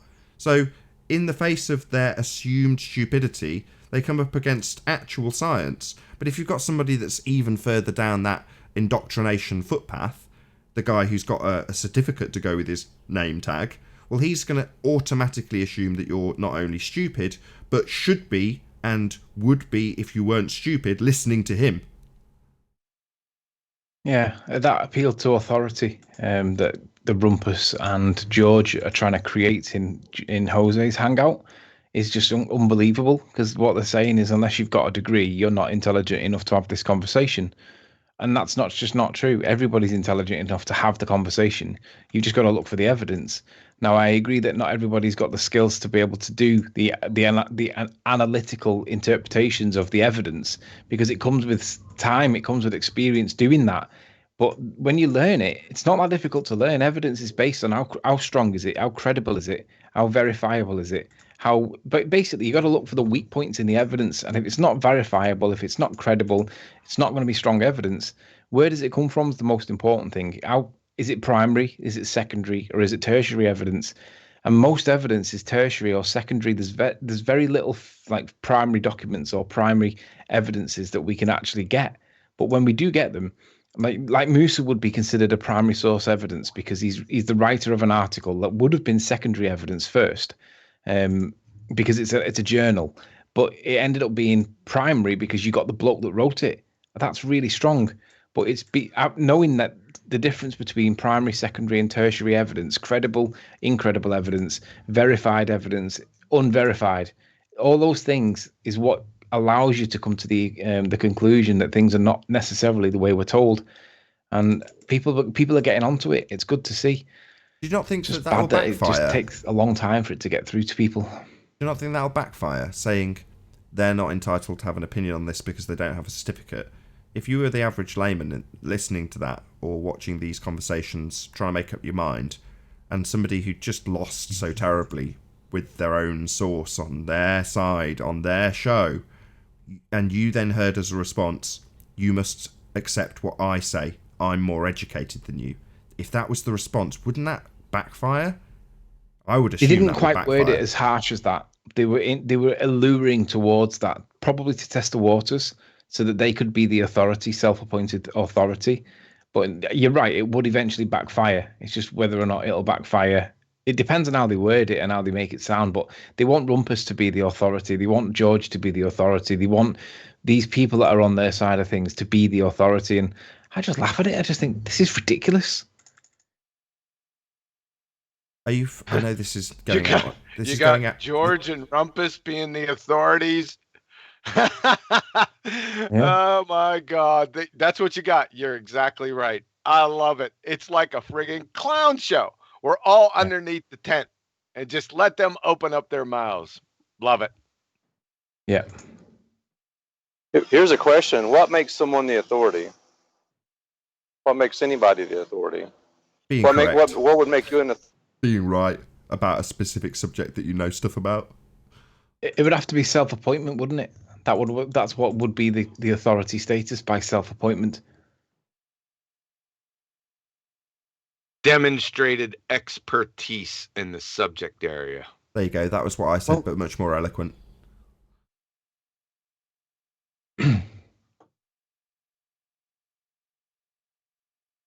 Yeah, demonstrated expertise in the subject matter. That would make you an authority. But how can you have demonstrated expertise in the subject matter when you don't know who the people are that these are proclaiming to be? I mean, Rumpus is a faceless potato, really. He hides his identity. How can that be credible? I'll answer you. You test their claims. Air is not the atmosphere. There you go. There's a claim and a half. Yeah. Gravity is not a force. Yep. A closed thermos is an open system. I mean, you can just stick these two in a room together. When I've checked out Jose's channel and they were on there discussing the Coriolis of Force, they were arguing between themselves. One was arguing for 2 reference frames and one was arguing for 1. It was unbelievable. These people want to be an authority. They can't even agree amongst themselves. I heard that one. It's funny. So I'm guessing George was saying it was 1 reference point and Rumpus was saying it was 2. I honestly can't remember which way around. They probably both switched between both. But it wouldn't surprise me if that was a deliberate tactic to obfuscate the point. So it's like, like gravity. Coriolis is another one of them things that gets deliberately obfuscated to make it sound more difficult than what it actually is. Coriolis is the worst culprit for that. And the first person who dared to make it as simple as it actually is, 2 reference frames, was Brian Mullen. And they attacked him with the most vigour they possibly could. And that was all down to George, wasn't it? Georgie Porgy. Oh, we're going to deal with that yesterday. Thing is, though, if you think back to the context of what Fight the Flat Earth thing is, if you think about the context for Fight the Flat Earth thing, right, it means that George complained about a bloke who he thought was putting the safety at risk because of his views on gravity, and gravity's not even a force. So George did all that based on absolutely fuck all.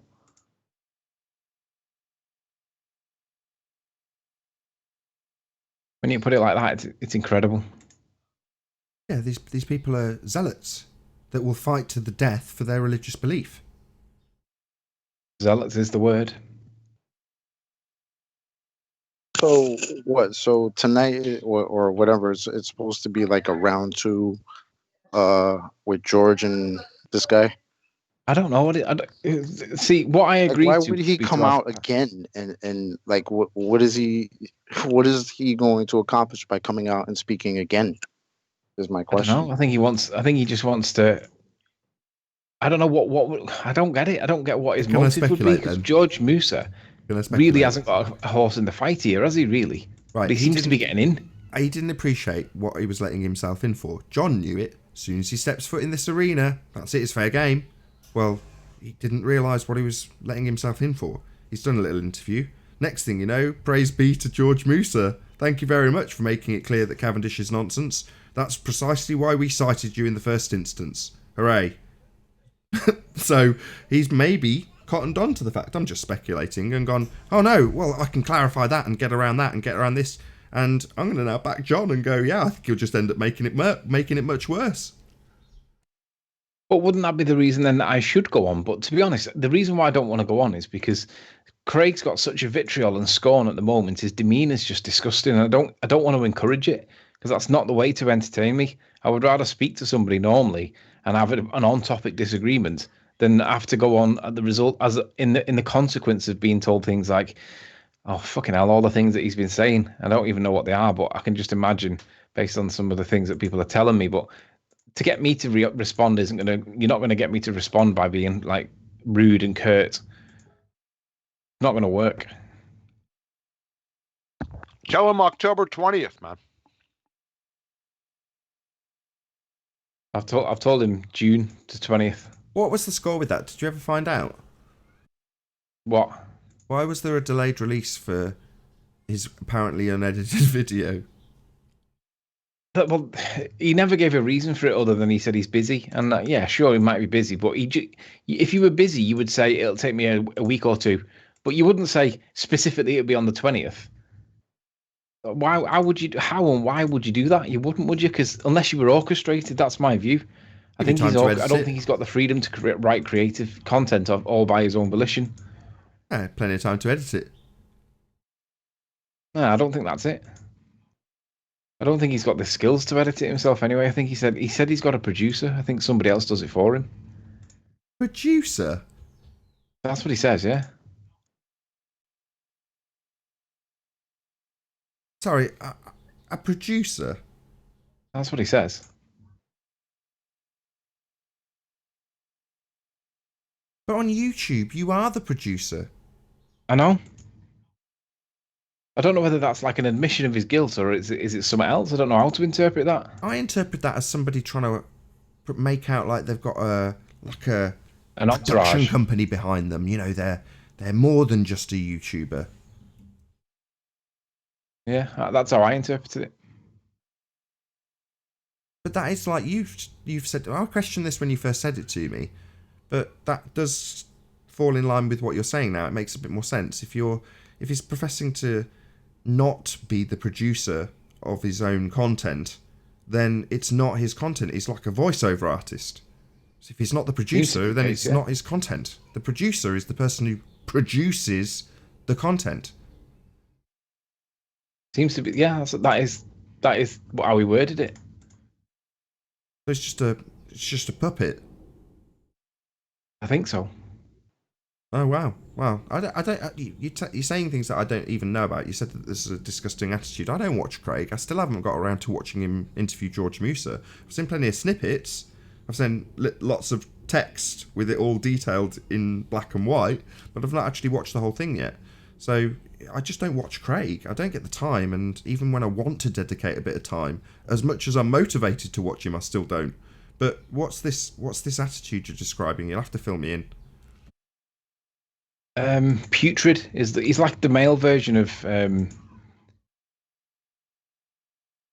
just trying to. I wanted to say a particular person then, but I decided against it when I opened my mouth. He's the male version of Red's rhetoric. He's just vile. He's just. I mean, he knows that. I don't even want to say how bad he is because it's embarrassing to say it. That's how bad it is. He's just grotesque. He's just grotesque, mate. There's no other word to describe it.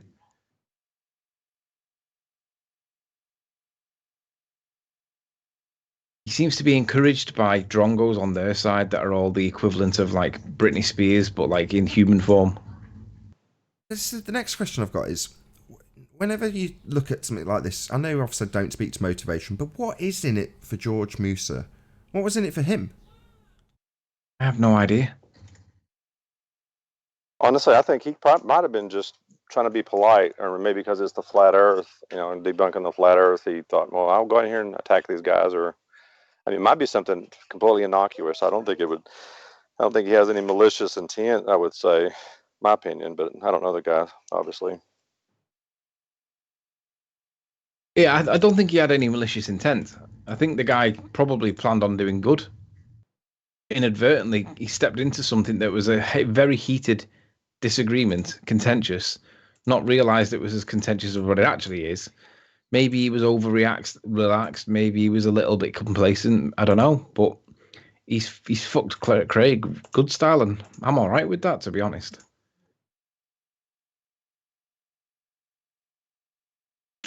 Yeah, I don't think it was malicious. I think he came out and was as honest about it as he could be. It didn't seem like he was trying to double speak. It didn't seem like he was trying to get anybody.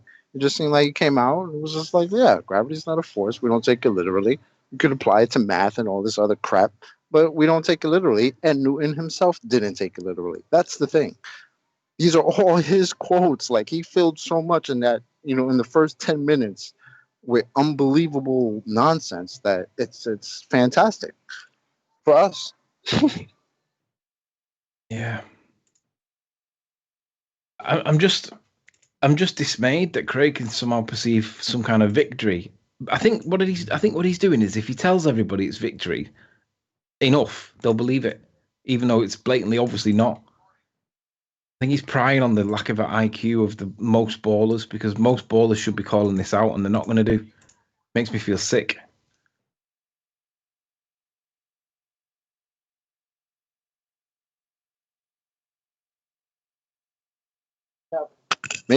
maybe he needed so much time because well, I mean, the interview was conducted a while ago, right?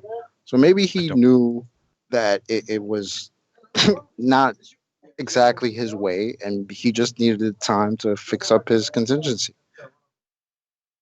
No, before it started ramping up, he said from the start it was going to be May the 20th. Before it was ramped up by him. So this was I just before found he had the interview.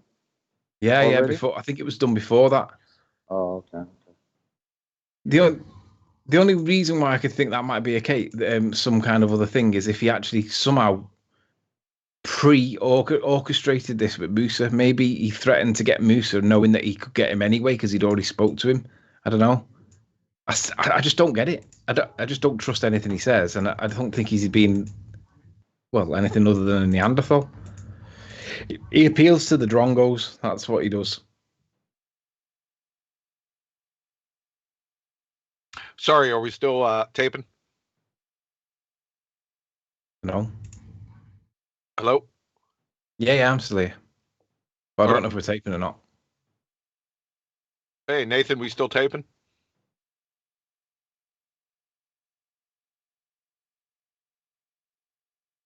He probably stepped out for a second. Okay, yeah, I just got done eating breakfast, so I just wondered if we're still semi-live. I honestly couldn't tell you.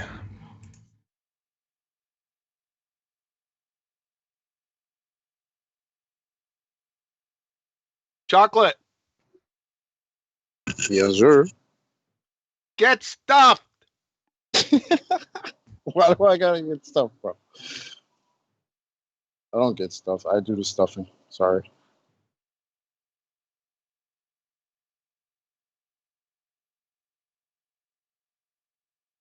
Who else we got on John, here? John, I watched I don't know if you heard before. I watched the lecture by Richard Feynman yesterday. And Which one? He reminds me a lot of you. I was just like, he kind of sounds like John in some way. Oh, thanks, funny. Yeah, he's pretty cool, man. I like Richard Feynman too. I mean, Which one? It was the one on scientific method, and then I started the one on the law of gravitation this morning, but I was late for work, so I couldn't finish it. But yeah, he's pretty good. Yeah, he's a character boy. He's sharp too, but not everything he says is correct. You understand that, right? Yeah, definitely. Isn't that true But for there was one absolutely line everybody he always? did say that I heard you completely. What was it? If it does not agree with experiment, it's wrong. And I swore I was looking at John. Well, that's where John cites it from. I know. So it was good to hear. You were waiting for that line, weren't you? No, I didn't know which lecture that line was. I never actually watched any of his lectures, but I'm going to start now. But you tie that to George Musa. Do you know the cause? Oh no, not at all. And then you've got Feynman. If it doesn't agree with the experiment, then it's wrong. So, no experimental data for gravity. It's wrong. Hey, Nathan, are you still taping? Always. Okay. Goes out on Sunday. Always.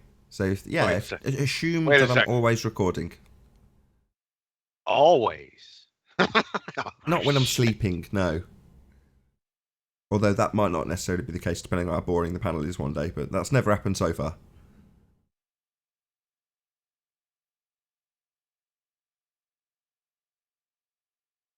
So yeah, Anthony, you were referencing Globebusters and indeed Ballbusters, and both of them have already happened for the audience that's watching this, just FYI. All right. So just in case you decide, for destruction of the continuity of this show, that you actually go and chat to Fight the Flat Earth, that would ruin the continuity. I don't have any reason to speak to him anymore. I've got what I need, and I'm only ever likely to lose anything at this point. So, no, you've won. I'm okay. You've won. This is a big win. And the only way to tarnish it is to attack you personally over and over again from all multiple sides and make t-shirts about you and shit. That's creepy as fuck, that, isn't it, wearing t-shirts? He's a big fan of yours.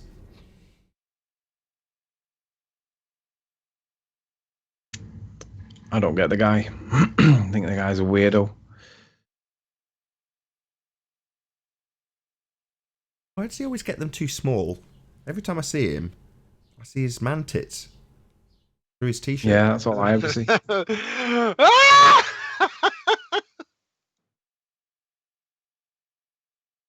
He can't look in the camera either. I don't know if you ever noticed, but he's always got this twitch thing going on where he just can't look straight into the camera. He looks all around the place as though he's got some kind of tick or something.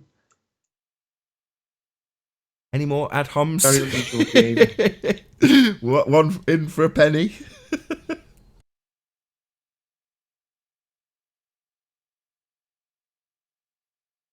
No, you don't need ad homs. Just let him open up his mouth. I mean, if you even have like maybe third grade general science, you'd look at him and roll your eyes and say, "What? Where'd you come from?" So it's completely delusional, and he's not the only one. It's all of them. Yeah, it is.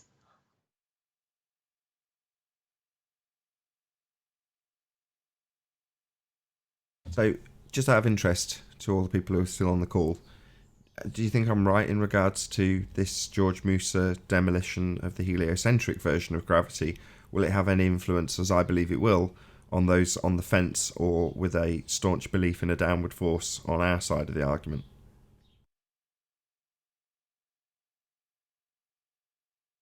I don't know how it couldn't, if I'm honest. If it doesn't, it means that our side are daft as a set of frogs. It certainly seems that way to me. If they have a necessity for this force and we don't, and they're saying there is no force and we're saying there is, at that point it's so farcical, right? Yeah. Can you say that over again, Nathan? Saying if the globalists need a force for various aspects of their argument, and hence you end up with all this doublespeak. Oh God, what's going on? Keep yourselves on Betty. Mute. Anyway, if the globalists need this force, and George Musa is declaring that it isn't an actual force, a fictitious force, a not actual force, then they're in a position where they need a force but can't give us one, and we're in a position where, as flat earthers, we don't need a force but are declaring one. At that point, it becomes so ridiculous that you'd think that most of them would recognise the nonsensical nature of their own position, right? That's the way I view this. I would agree. See, the thing is, I've said this before on the show. I think they only need that gravitational force, so to speak, for the heavenly bodies. It's the only reason it's in play. The more I've looked at it, the more I've thought about it. It's only for the heavenly bodies that they need it. If the heavenly bodies aren't run or caused by the force of gravity, there's something else causing it. But I think that's the only reason gravity is only reason it's in play right now. It's because of the heavenly bodies. Nothing Yeah, it's else. also because of the atmosphere point. No, it's not.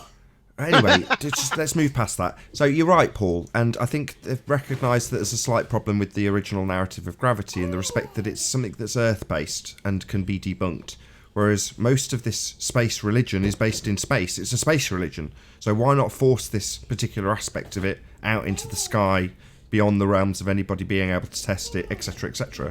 Call it bending of space-time and then be done with it. No one's going to debunk that, right? How are you going to bend the space-time? Well, it's only the people like us declaring that you need to actually validate that scientifically to declare it in the first instance that are going to see the undoing. Most people will just recognise it and go, that's nonsense, but I understand it now. You've explained it. Bending of space-time, you've dragged out your sheet, you've rolled a ball around on it, so I understand. Or they think they understand. But yeah, I think they're removing it from something that we can debunk and stuffing it up in the sky like all of their evidence.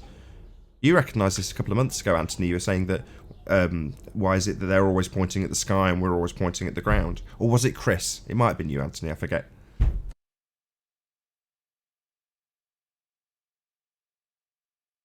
I can't remember who it was. They also I just realised that they're always trying to obfuscate the points that they need so that it sounds complicated and that you have to appeal to science as the authority to get the answer rather than appeal to evidence to get the evidence. Well, they're appealing to pseudoscience. Correct. They're not appealing to science. Yeah, but they think they're appealing to science. Yeah, that's what's funny. Another thing they need gravity for is the gravitational accretion of said celestial bodies and the Earth. Yeah, it's all about balls. I think it was Aaron I was talking Didn't to I about just say this that? yesterday. It's all about balls.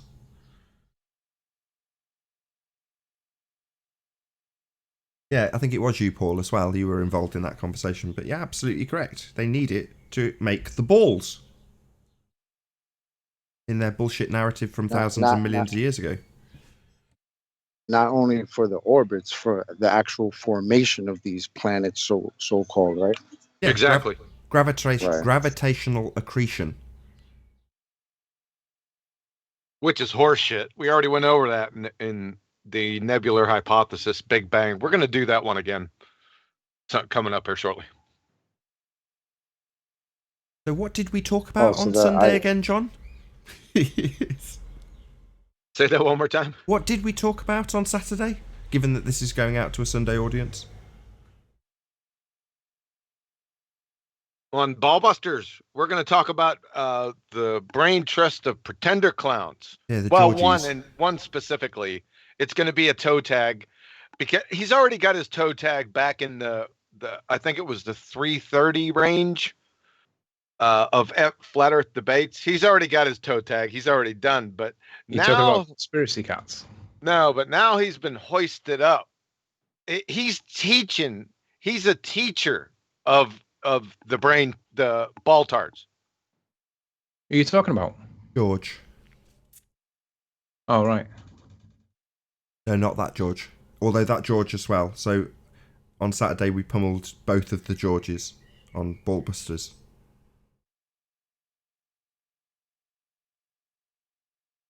And we're going to go real slow. Yeah, he said you're taking cough medicine. I'm going to pretend that we're not talking past tense anymore. Let's just forget that. Yeah, so you're going to take it slow because it's painful for them. Is that what you're implying? Oh, it's going to be so painful. And he made a couple jabs at Anthony. So, which George are you talking about? But that's okay. Just wait. Oh, right. That George.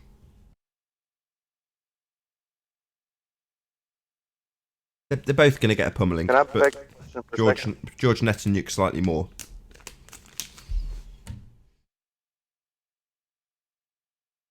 Go ahead, Paul. You wanted to say something? Yeah, I wanted to beg the question, if you'll allow me, and a little bit of indulgence. Go ahead, Anthony. I mean, Paul. At least I'm trying to get permission. I'm warning you up front. Which has more mass, hydrogen, oxygen, or helium? What's or mass? Okay, right. Okay. Hold on. Okay. Do we all appreciate how quickly that was demolished? Yeah, I was waiting for it. I was counting seconds before that question popped up. Wasn't even a pause. Which has more weight, hydrogen or oxygen or carbon monoxide? How's that question? Define weight. Okay. So no matter where I go, I'm in trouble. So my begging the question got shot to pieces right away. It should be that simple though. You know, maybe a year, maybe 2 years, maybe 20 years. Who knows? People will come to these arguments and appreciate how simple they are. Well, and see where I was going with my thought process is like if mass is so to speak, begging the question, if mass is the mass attracting mass, if let's say hydrogen has less mass than the Earth itself, if it's 1/50 millionth of a force, whatever that word is Anthony brought up, how does the atmosphere stay on, even under their own theory? I mean, there's not enough mass of the atmosphere within the gases to maintain the atmosphere even within their own system. You're making a big mistake right away. I'm sure you already know about the other mistakes, but this is a mistake, and I've said this a number of times. The atmosphere is not a single entity. It's a what, Nathan? Inhomogeneous, anisotropic mixture of gases. Yes, sir. No, I get that, and I know that right off the bat. I'm just trying to, again, like, you know, like Schemo or whatever his name was saying about trying to use their own argument against him. So I get the dynamic, homogenous, whatever the system you just said. I get all that. It's just trying to think, using their own logic against them. That's all.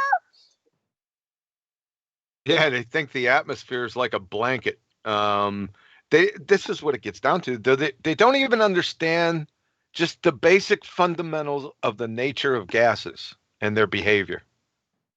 Right? Yeah, typically you'll get them using a false equivalence and talking about how water works. Yeah, because of it's under a fluid, right? They take the arbitrary fluid because gases and liquid water are fluids, and they put them all together under the umbrella of fluid, which is just arbitrary, and then treat them the same. Well, everyone and their sister knows that gases and liquids are not the same. Right? Well, they need them connected to us, right? So in there, that's a big problem. So having that classification of fluid is quite handy if you're, as you put it, trying to get the atmosphere to be a blanket lying on a marble next to a vacuum. So you've got to do something in the language if you can't do it in the physics. Right. It's just Elmer Fudd sophistry. Grade schoolers can tear apart this argument. It's a joke. All their arguments are jokes, people. You all know this. Once you sit down, you listen to what these people say, and you think about them outright, they're a joke. They contradict each other with every other statement. I don't know, man. This seems like I don't mean to sound pretentious, but this is like shooting hippos in a friggin' fishbowl. No, you do need to sound pretentious about it. That kind of cocky arrogance is what people need to hear, because I don't know if, again, I think it was Anthony earlier was talking about listening in on other flat earthers debating, and they're not confident enough in their arguments or confident enough in their assertions, and hearing the fact that it is like shooting fish in a barrel once you understand and appreciate how simplistic some of these arguments are and how nonsensical their rebuttals or original arguments are, you can have that confidence. So no, I appreciate it. It's a bit over the top, but that's good.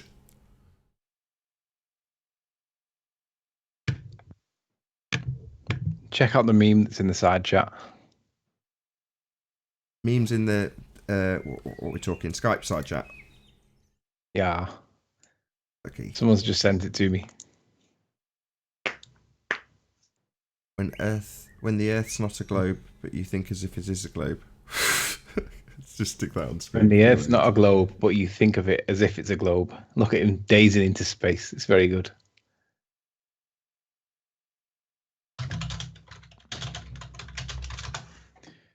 I've got Is that Messer? Is that Messer? Yeah, George Musa, yeah.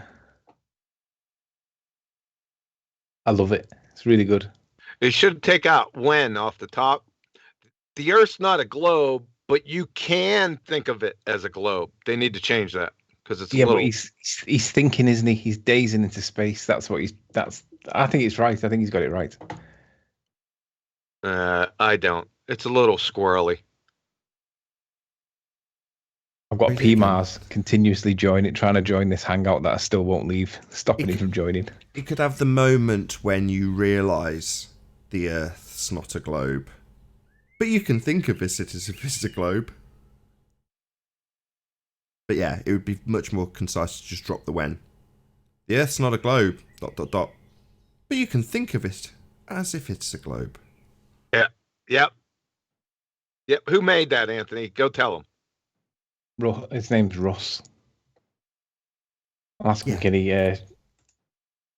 lose the word and I'll ask him. Give me the word specifically. You know what it is, though? The when is like it's like meme talk. That's it. I was going to say something. Wait a second. I'll go 3, 2, 1. Go ahead, Chocolate. There you go. At least he played along. That was great. You're a good sport. Hey, Anthony, tell him to lose the when in the top statement and add can, C-A-N, before the think on the bottom statement. What's the? Couldn't it just be the? Couldn't it be in quotation marks with the actual quote? That'd be better. Get the actual quote, stick it in quote marks on the bottom line, and just drop the when. Check us out, man. Meme editing.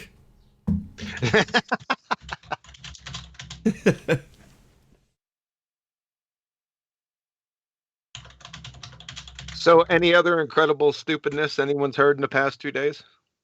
The most stupid thing I've heard was the declaration that without a degree you haven't got a horse in this race. Oh, really? Who said that? Well, he never said it quite overtly as that, but that is what they were alluring to. I think they were testing the waters. It was George Netanyahu and Rumpus in Jose's chat yesterday. He's got a degree, right? But what's his degree in? He says he's got a degree in physics. Elmer Fudd. Netanyahu says he's got a degree in physics. Seriously, that's what he says his degree is in. Rumpus. No, Netanyahu. Don't know. I think he's a civil engineer. I think. Rumpus. You got to replay the dragging around by the pseudo-intellectual short hairs back in the day when I first come out here. Rumpus and Paper Explanator. Oh, just pummeled those fools. I'll stick that in the info box on when this goes out on Sunday on 1980. I'll stick a link to you versus Rumpus. It was like 2 weeks. I asked you at the point that you joined the show if you'd regale us with the point that you had the penny drop about gas pressure without a container. Please, can you tell us now you've woken up? Yeah, it was, like I said, I was in the evolution genre and just pounding away on that for, I don't know, I guess it was 2 or 3 years. And, Flat Earth would pop up. I can remember it once or twice, the subject popping up. They were just they knew I was creationist. They were just trying to, take some backhanded slights, just try to drive the knife in a little bit. I've seen it, but I just dismissed it. Right. And there were always short statements, never got into it. Any of the questions, well, you must be a flat earther, that type of thing. And I just blew it off. I never answered him. I never thought about it. Right. I was into the scientific aspect of the laws of thermodynamics and all that stuff. And I already knew all that nonsense was pseudoscience. So I just pawned away at these clowns. Right. And then one day I was on a forum and a lot of so-called scientists. And in retrospect, I see this person just waiting in the wings, right? Just waiting for the right time to go ahead and put me up against the wall. That's how I see it. It might not have been that way. It's more romantic that way. But he came out and just said, it was a very short post, real simple statement. How can you have a gas pressure next to a vacuum? And I didn't even get done with the sentence, right? I was stuck at how can you have a gas pressure? As soon as I read that, I didn't need to read anything else. It hit me like it was like a wave, right? And it knocked me down. I mean, what can I answer? I didn't answer the post, right? Because there is no answer. I was a flat earther. It was less than a plank time. And with that, I'm going to say a huge, massive, enormous thank you to all of you who have joined us on this premiering stream on Nathan Oakley 1980 for hopefully smashing the super chat, liking, commenting, subscribing, sharing, and all that good stuff. Also, of course, a massive thank you to all of today's debating panel for making this after show possible. If you need to keep yourself occupied after this premiering stream is over, then go to nathanoakley.com and check out the Flat Earth Debate Forum to keep up to date with the community debate. I've been Nathan Oakley, and I'll see you all in the next video. Oh, what a day! What a lovely day!